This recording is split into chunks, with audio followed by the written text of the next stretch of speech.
In his book, The Clockwork Universe, Isaac Newton, the Royal Society, and the Birth of the Modern World, Edward Dolnick provides a captivating narrative that explores how the scientific revolution of the 17th century fundamentally transformed how humanity understood the world.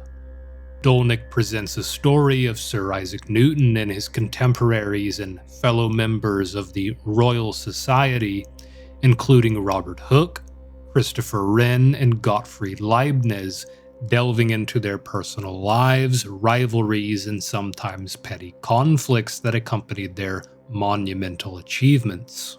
He paints a vivid picture of the intellectual and social milieu of the time, illustrating how these scientists navigated a world where the boundaries between science, magic, and religion were still fluid and contentious.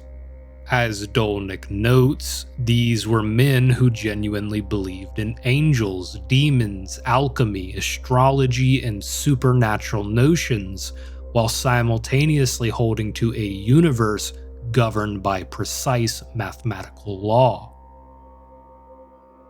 This period, which would proceed to be known as the Enlightenment, would see the advent of a materialist, mechanistic view of the universe. Standing upon the philosophical precepts of René Descartes, it likened the cosmos to a vast, intricate clockwork operating according to predictable laws, and it represented a radical shift in thinking away from the more idealistic ways which had long since dominated Western thought. Descartes' substance-dualist ontology, which saw the universe as made of both matter and mind as two fundamentally different substances, would soon come to be supplanted. It wouldn't be long until a single substance or monist ontology would once again dominate the world, except this time, rather than viewing the mind as fundamental, in the late 19th century, the atomistic metaphysics would emerge to see reality as entirely material. As the Industrial Revolution marched onwards, one might say it entrenched the materialist worldview by demonstrating how material conditions, rather than metaphysical or spiritual factors, shaped human life and society. The growth of urban centers, the rise of factory-based economy, and the shift in social relations underscored the tangible, physical nature of human progress and existence. In this way, the philosophical shifts initiated by figures like Descartes and Newton led to a world where the manipulation of matter and energy became the cornerstone of economic and social power. Naturally, the material success and technological marvels of this era only reinforced the materialistic understanding of the universe and cemented the legacy of the scientific revolution to a departure from idealistic and spiritual interpretations of reality. Yet, in examining the march of history from a later vantage point, we often find that in a given period in which we see many advancements in knowledge, there are also losses. Humanity never holds the entirety of human knowledge, wisdom, and understanding at any given point in time. Our knowledge and wisdom is built on the advancement of previous ways of thinking and looking at the world. And often when such a way is discarded for a successor, something is lost to history. Well has it been said that there is no better philosophy, there are only philosophies which are better at certain things. There are arcs to history and human knowledge. Things which are found will inevitably become lost, and things which are lost are once again found. Just as the Western world rediscovered the works of the ancient Greeks and were able to examine it from that higher vantage point, I believe that something similar is happening in our modern era. As George Wilhelm Hegel understood, there appears to be a sort of a dialectical process which plays itself out through history.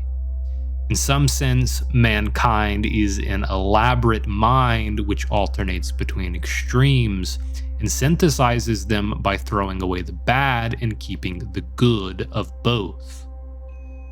While this may not be completely true, in my mind, it's at least a good generalization of reality.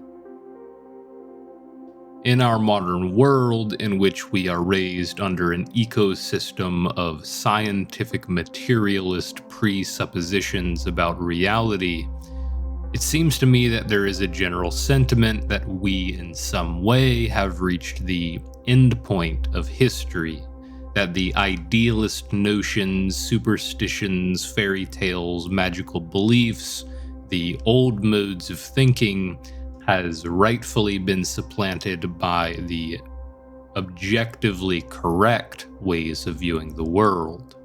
A world, mind you, made of purely inert matter, which, as Newton and others believed, is ultimately just a very complex clockwork-like mechanism. I submit to you that this interpretive scheme is inadequate for comprehending our phenomenal world. It's a kind of attitude, a kind of dogmatic thinking, which betrays much of what we've come to understand through advancements in the sciences over the past several decades. And in this video, we'll explore why that is. If you take a look at the image presented here, you'll no doubt notice a variety of shapes, and in particular, variously shaped and colored circles. At first glance, this appears as nothing more than a collage of random shapes giving rise to an indefinite order. But in fact, if we widen our aperture a bit, we can now see that these smaller shapes comprise something resembling an isosceles triangle. With the addition of two smaller circles at the bottom, to some this may give rise to an impression of a Christmas tree, or perhaps an arrowhead. More so, if we change the way we choose to look at it and more carefully scrutinize it, we may notice that the likeness of a triangle actually begins to disappear. For example, if you focus on the small divots and curves on the outer edges of the entity, you may begin to see that it isn't a triangle at all.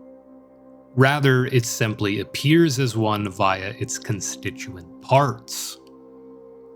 Indeed, if you focus only on the parts which share a particular color, you may once again notice the likeness of the broader shape instantly disappearing from your undivided awareness. I encourage you to look at this object in as many ways as possible, and simply notice the different ways in which the image can change.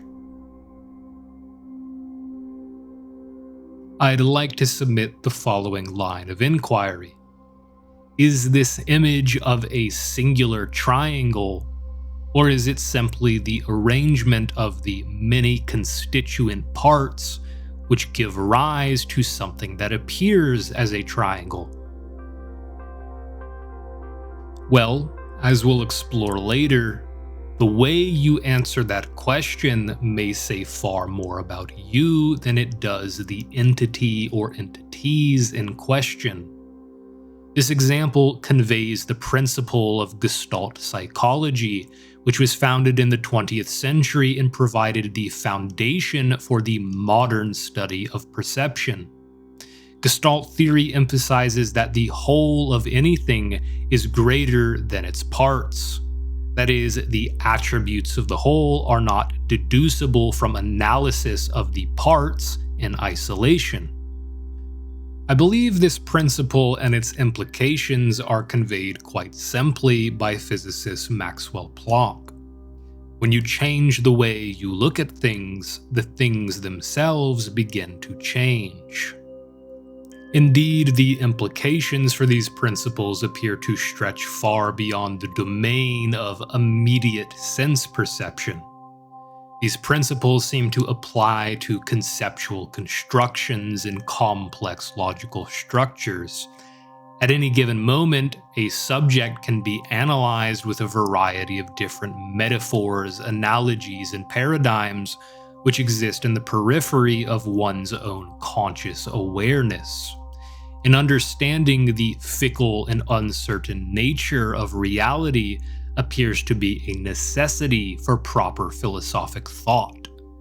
I submit to you, whether or not you prefer to look at the object as made of its constituent parts or as a holistic entity, both of these ways of perceiving are true.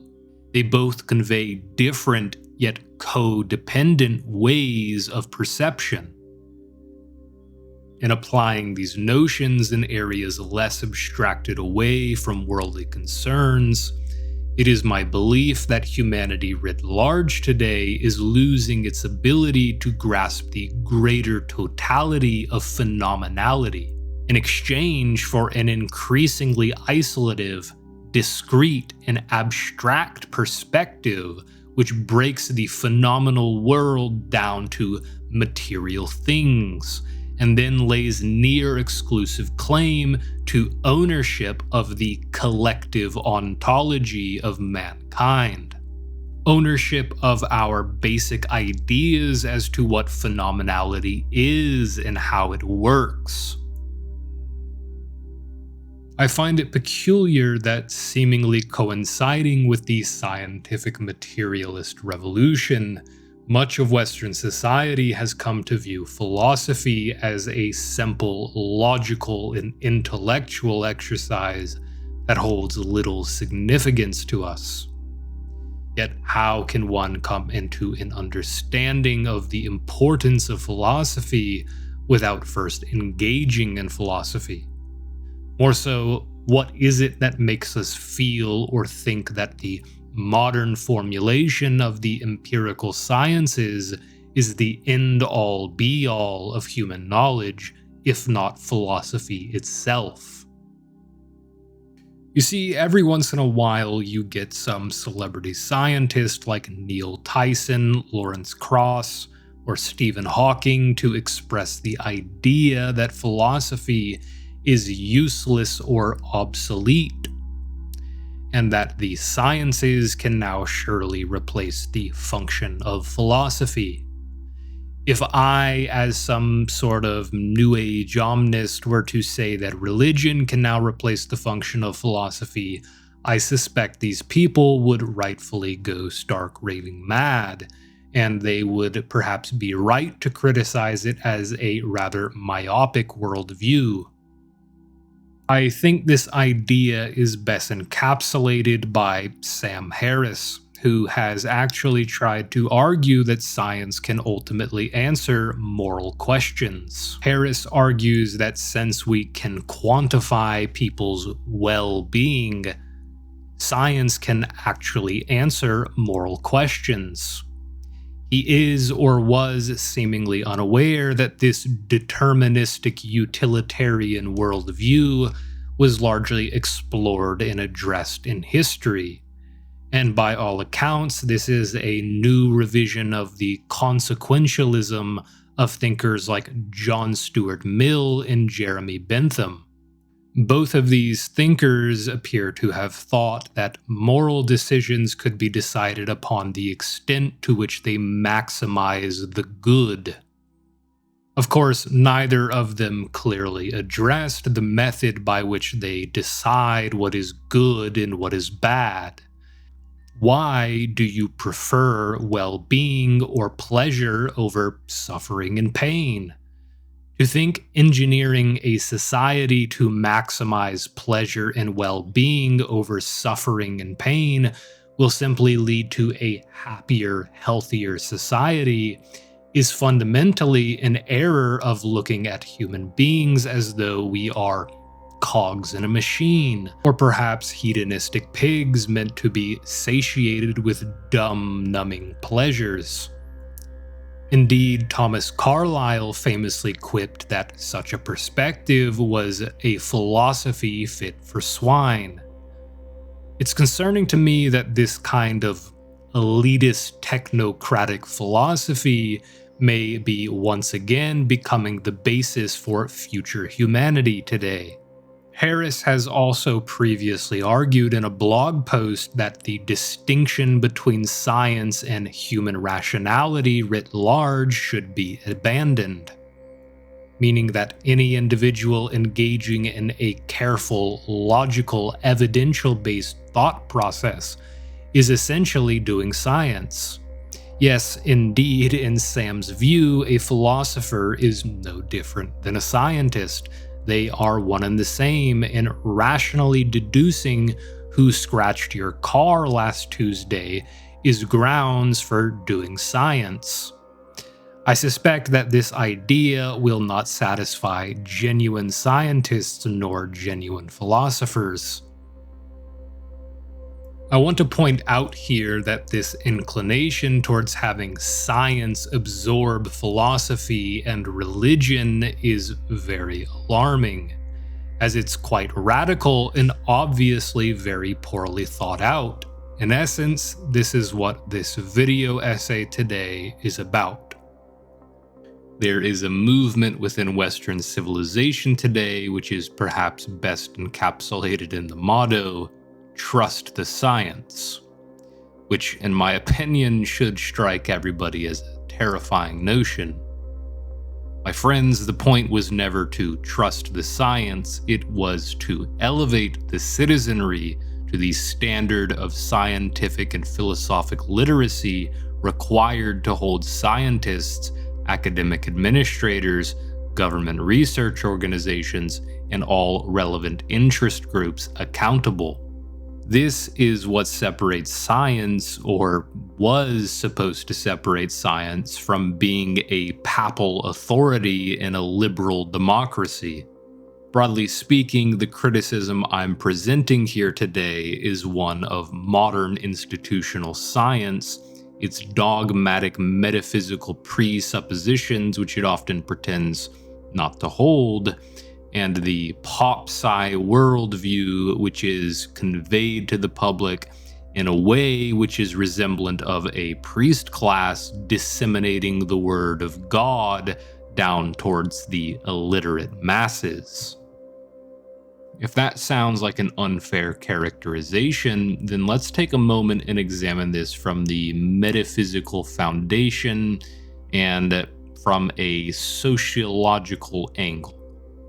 Under the metaphysics of Christianity since Aquinas, God is taken as a metaphysical primary and is held to be an objective truth which exists out there in some sense. In the modern scientific materialist perspective, matter is the metaphysical primary, and natural law has come to supplant the role of God as the objective truth which is once again out there in the world somewhere. Let's observe that in Christianity, this kind of metaphysical doctrine was used to establish a priest class by virtue of the fact that the masses who lacked the literacy and education to come to know God via reason or divine revelation were inevitably made to rely upon the church as their authoritative source of truth. Eventually, people would just be told what to believe because, after all, the church knows better, and what do we know, as we're just mere peasants and commoners? I'm sure you can see the striking similarities between these two social orders or paradigms. Interestingly enough, the notion that the sciences, a humanistic value system, and the empiricist epistemology would amalgamate into something resembling a religion is actually not a novel idea. In fact, in my mind, there was an individual who foresaw exactly this in history. An individual from the 19th century who recognized that the increasing irrelevance of the church would lead to an institutional power vacuum. An individual who was perhaps the first to recognize that the rise of the 19th century's logical positivism and materialist ontology would ultimately be the grounds for a new religious institution of sorts, one which performed the many functions of the church. That individual was none other than the founder of sociology, a man named Auguste Comte, who was a contemporary of Karl Marx, John Stuart Mill, and George Wilhelm Hegel. Comte actually created the first secular humanist religion, which he called the religion of humanity, which was explicitly stated to fulfill the cohesive function once held by traditional worship, given that the world was rapidly moving in a materialistic humanist direction, as evidenced by the influence of the Marxist cultural model throughout history. Even John Stuart Mill, a similarly minded individual, recognized the sort of silliness of creating your own religion and electing yourself pope, which yes, he actually did. Mill, while sympathizing with the need for a secular religion, and appreciating Comte's respect for the human race conceived as a continuous whole, including the past, the present, and future, as Mill wrote, Mill thought that the details of Comte's ritualism were not only illiberal, but could have been influenced by no man who had ever laughed. Indeed, Auguste Comte was known to be something of a very blunt, haughty man of little other affect. I tend to think if Comte's humanist religion actually panned out, it would probably look something like this. Remember when you were young and the world was full of possibilities? Before all the mistakes, heartbreaks, and disappointments? What if you could go back to the way things were? I used to be angry, insecure, and unsure. But thanks to the Church of the Collective, I now know the kind of man I want to be. The kind of man who calls out injustice when he sees it. Stop. Hey, dude, that's not cool. The kind of man who stands up for what's right. Come on, guys, knock it off. The kind of man who sees the potential in all of us. So join us at the Church of the Collective, and be the person you were always meant to be.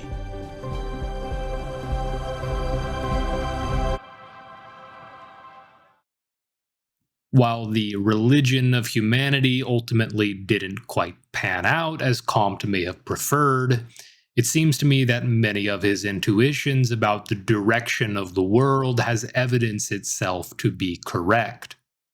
I submit to you that while we may not have a clearly identifiable institution of men in robes and pointy hats, we do have something resembling this which is far more subtle. Here I'm going to ironically quote from Carl Sagan's The Demon-Haunted World, Science as a Candle in the Dark. One of the saddest lessons of history is this. If we've been bamboozled long enough, we tend to reject any evidence of the bamboozle. We're no longer interested in finding out the truth.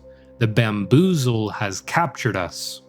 It's simply too painful to acknowledge, even to ourselves, that we've been taken. Once you give a charlatan power over you, you almost never get it back. In context of Sagan's original writing, this quote was speaking of, let's say, the more traditional sources of bamboozling, such as religious institutions and political leaders. However, if we pay keen attention towards the way the average citizenry relates to the science, I think we can find that there is a new cult which has emerged. Part of the reason why it's so pernicious is that it bears none of the typical outward or ordinary appearances of a dangerous cult at first glance. In greater accuracy, a cult that is widespread is just a religion. Indeed, it is so far spread and so compatible with the foundational ontological and metaphysical notions that we are raised to consider common sense that most people, absent of, let's say, philosophic illumination, typically go their entire lives without even identifying it. It is indeed that subtle. Again, this is the modern scientism of our era. As it once was for me, science for certain folks has become a kind of papal authority and serves as a kind of safety blanket. At a psychophysiological level, it plays an integral role that religion once did in that it provides one with a sense of ontological security. It keeps the monsters under your bed at bay. It has, dare I say, become a candle in the dark. However, as the saying goes, be careful what you wish for. While at first assigning to the science the sociological and psychological functions that religion once took care of might seem like a great idea, if we look carefully, I think we find that it is a double-edged sword. I maintain that this is quite dangerous, not just in some mere political sense, but in terms of its potential implications for the future of humanity. To invoke a term used by the brilliant philosopher and cosmologist Alfred North Whitehead, there is a sense of misplaced concreteness in the map which the modern empirical sciences have given us. This is in spite of the many philosophical progenitors of science essentially giving us a warning: do not mistake the map for the territory. I fear we've done exactly that. Put simply, one might say science gives us a map of the territory, whereas scientism would have us believe that the map is the territory. This wouldn't so much be a problem if scientism didn't masquerade as science itself, if it didn't co-opt the image of the sciences for the sake of what is likely its own desire for political and institutional power. As a result of this, we were essentially given a playground to continue building, and because of this, we appear to have mistaken it for the whole wide world. It is in this sense that the sciences appear to have devolved into what might be best foreshadowed in the following text written by Albert Einstein in his preface to Max Planck's Where is Science Going? And might I add, it is a book that has largely been lost to time and is thus criminally underread. In it, Einstein writes, "Many kinds of men devote themselves to science, and not all for the sake of science herself. There are some who come to her temple because it offers them the opportunity to display their particular talents.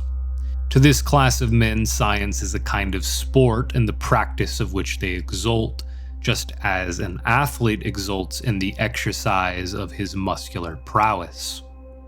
There is another class of men who come into the temple to make an offering of their brain pulp in hope of securing a profitable return. These men are scientists only by the chance of some circumstance which offered itself when making a choice of career. If the attending circumstance had been different, they might have become politicians or captains of business. Should an angel of God descend and drive from the temple of science all those who belong to the categories I have mentioned, I fear the temple would be nearly emptied.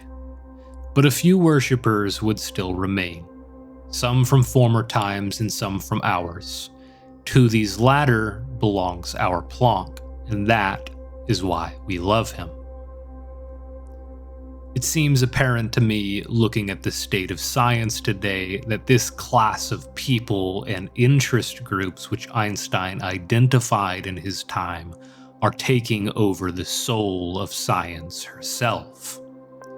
We all know the state of politics within the West today, how moneyed interest groups, corporations, and private research organizations have long since been intertwined with governance and mass media. Short of any well-reasoned conspiracy theory, suffice to say that it would be a vast understatement to say that the opportunities for avarice and corruption are rife.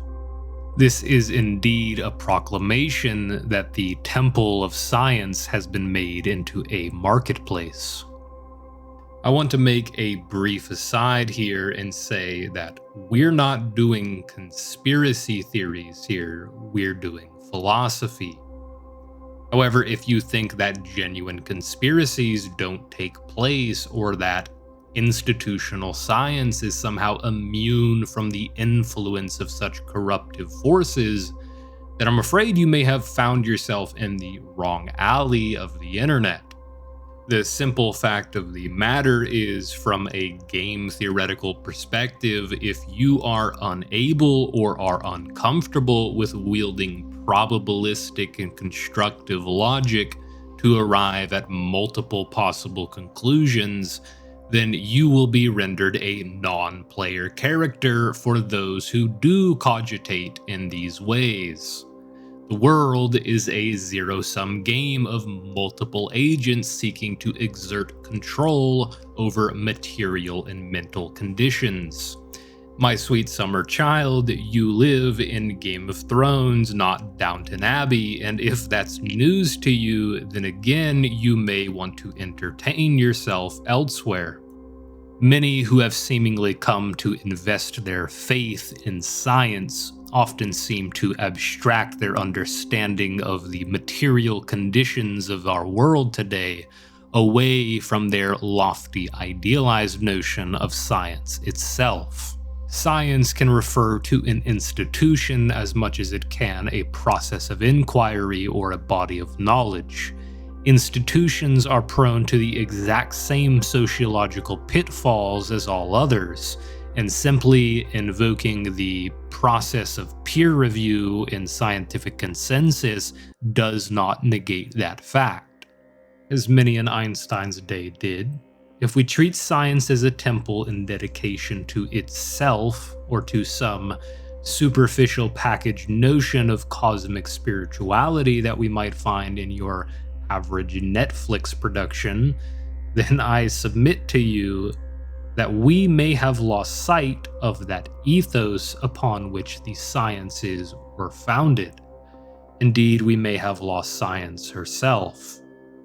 In that same preface, Einstein continues in speaking of the aforementioned classes of worldly men. But let us forget them, non rationem de lore, and let us fix our gaze on those who have found favor with the angel. For the most part, they are strange, taciturn, and lonely fellows, yet in spite of this mutual resemblance, they are far less like one another than those whom our hypothetical angel has expelled. What has led them to devote their lives to the pursuit of science? That question is difficult to answer, and could never be answered in a simple categorical way.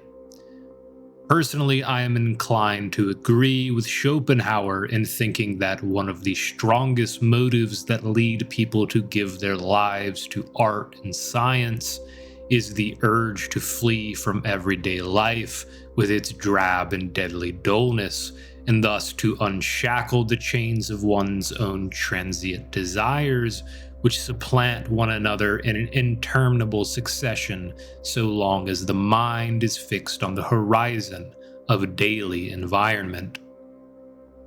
But to this negative motive, a positive one must be added. Human nature has always tried to form for itself a simple and synoptic image of the surrounding world. In doing this, it tries to construct a picture which will give some sort of tangible expression to what the human mind sees in nature. That is what the poet does, and the painter, and the speculative philosopher, and the natural philosopher, each in his own way. Within this picture, he places the center of gravity of his own soul, so that he will find in it the rest and equilibrium which he cannot find within the narrow circle of his restless personal reactions to everyday life. From this, one might infer that for men like Planck and Einstein, there was a higher moral value placed on the totem pole. Indeed, in the same preface, Einstein goes on to explain why a physicist like Planck is so disciplined in their scrupulous, logical, and careful isolation of nature. Let us possess the insight that there is a hierarchy of values here. For such men, science appears secondary to an animating spirit that transcended any earthly or conceptual encapsulation. If we are not careful in not replacing that foundational spirit with some mere truncated notion of science in some idolized sense, then we run a significant risk. To help illuminate why that is, please take a look at this clip of artist Jonathan Pagaeu speaking at the Alliance for Responsible Citizenship about the importance of hierarchies of value.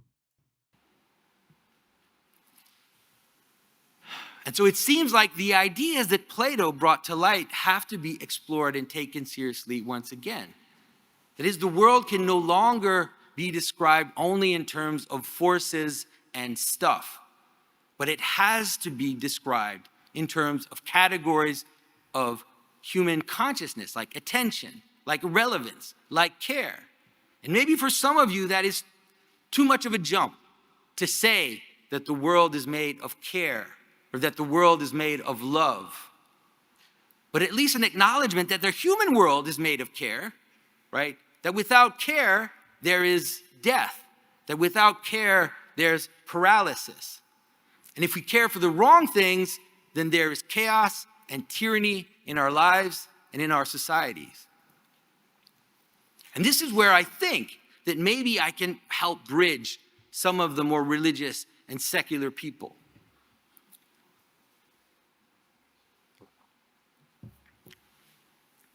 What it is that we place as the highest good, that which is placed above us as our guiding star, as the thing that pulls us forward into its good, is indistinguishable from a God.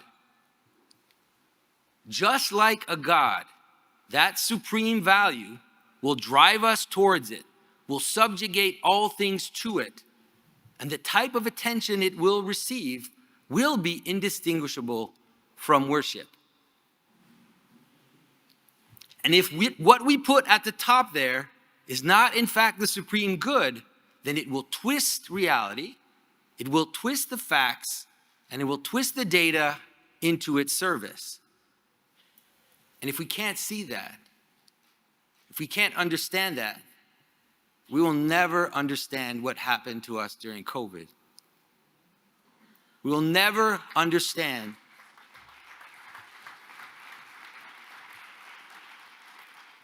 that it was the worship of safety and control that made it impossible to weigh it against other goods.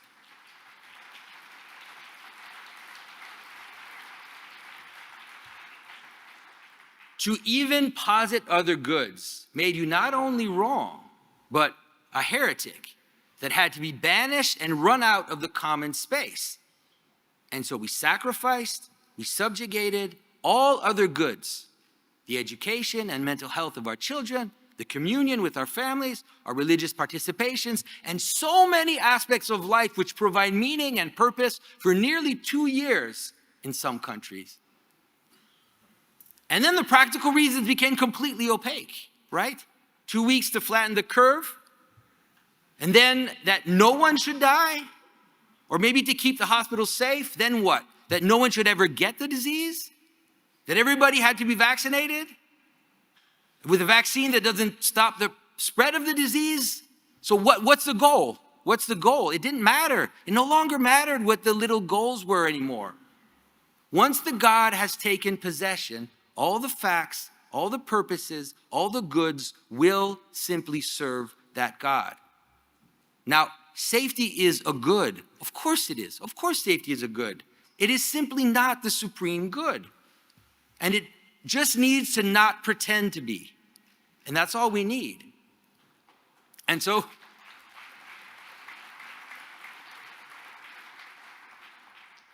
what is it, right, Jonathan? What is the supreme good? And so I'm afraid that this is where the words fail us.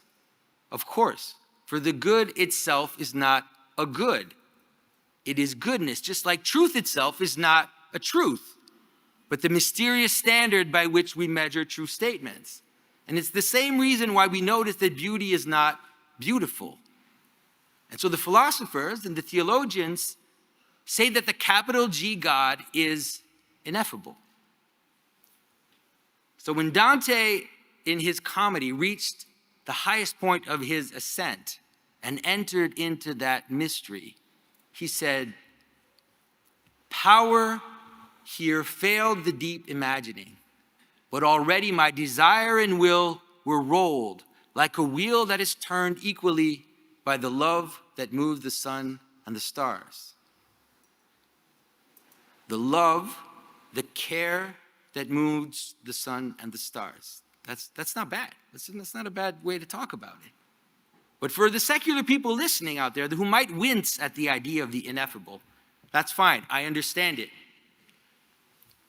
The only thing we actually need to know about that is whatever it is you're chasing right now, it ain't it. Whatever it is you think is the most important, it's not. It's not the most important. The supreme good is not money, it's not energy, it's not freedom, it's not family, it's not knowledge, it's not safety, it's not diversity, and it's not inclusion. Though all those things are good, they should never be treated as the supreme good, lest they become idols and gods that will tyrannize us.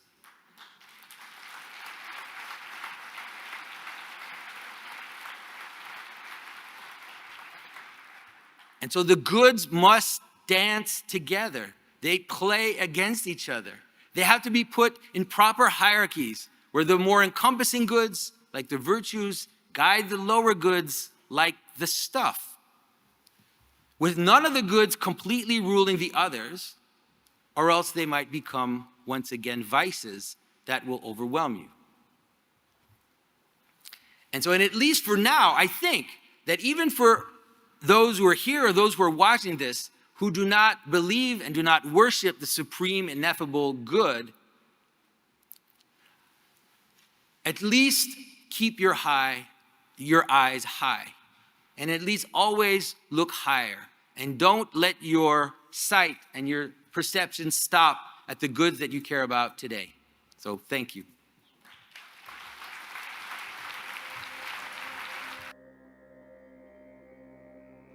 So, in light of this, I submit the following line of inquiry. If those most lofty and spiritual ideals, the ones which reach for the Godhead, if the spirit which gave rise to the empirical sciences to begin with were to be lost, then what truly would remain of the sciences? What if science was reduced to the mundane worship of itself, almost as its own idol of sorts? Perhaps more central to our inquiry, what would happen if science itself was forced to reevaluate many of its most fundamental notions of our beingness? What would it look like if humanity was beckoned towards a fundamental philosophical re-examination of the world? In a post-Enlightenment era civilization in which the thing we call science holds tremendous psychological and political sway, What would happen if a dawning realization at once struck us that the fundamental metaphysical presumptions of the science are simply inadequate for grasping the whole of phenomenal reality? For those who listen carefully to the subtleties of a cosmos in flow, I believe we are finding out the answers to that in real time. Indeed, these questions have taken center stage in my mind over the past year or so, and in the many video essays to come, I intend to expand upon the foundation presented here so as to explain why that is. In part 2 of this video, we will explore the works of Dr. Ian McGilchrist, who is a cognitive scientist that has spent over 30 years studying the nuances and functions of both hemispheres of the brain. We'll also explore the ideas of Alfred North Whitehead in further detail, as well as some of the ideas of Professor Donald Hoffman. Most central to the foundational ideas presented in this video will be an exploration of the ideas of Thomas Kuhn, who showed that science actually evolves in a way which is comparable to political revolutions.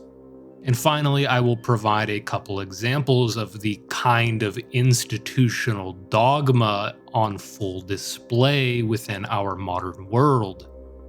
If you are somebody who is interested in these kinds of topics, then please go ahead and like and subscribe, as I will be releasing new videos every few weeks. I'm deeply appreciative of all of my subscribers, even if it's just one of you out there listening to these videos. It means a lot to me, and I thank you very much. Much love, and be safe out there.